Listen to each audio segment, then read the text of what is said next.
अस्सलाम वालेकुम जी दोस्तों, की हाल चाल थोड़ा। वेखो हरियाली सरसब्ज खेत, ਇਹ ਵੇਖੋ ਸਾਡੇ ਪਿੰਡ ਦਾ ਕੱਚਾ ਪਾਇਆ। ਅਸੀਂ ਮੋਟਰਸਾਈਕਲ ਤੇ ਨਿਕਲੇ ਹਾਂ। ਮੌਸਮ ਕਾਫੀ ਅੱਛਾ ਹੋ ਗਿਆ ਤੇ ਬਿਊਟੀ ਵੇਖੋ ਵਿਲੇਜ ਦੀ। ਤੇ ਜਿਹੜੇ ਦੋਸਤ ਬਾਹਰ ਬੈਠੇ ਨੇ ਉਹ ਇੰਜੋਏ ਕਰੋ। ਪਾਕਿस्तान बहुत अच्छा मुल्क है। करोना के हालात ने तबाह किए ने असां पूरी दुनिया के कारोबार। अल्लाह ताला जल्द तो जल्द इस बीमारी तो जड़ा छुटकारा दे पूरी दुनिया नू, सब दी मुश्किल आसान करे। तो पाकिस्तान चक्कर लाओ, वेखो हरियाली।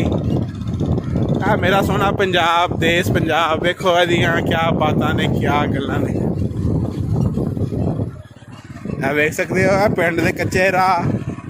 किसी जमाने टांगे वगदे होंदे सी, अजकल टांगा तो की घोड़ा भी नज़र नहीं आता। लेकिन मोटरसाइकिल थल्ले ने साढ़े नू टेंशन नहीं लैनी।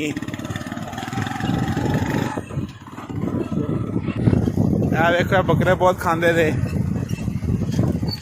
कितना ही प्यारा नज़ारा है। इस फसल में जंतर कहते थे। देखो मेरे किसान भाई ना मजदूरी कर रहे हैं। हाँ, क्या कोयल की आवाज़ है।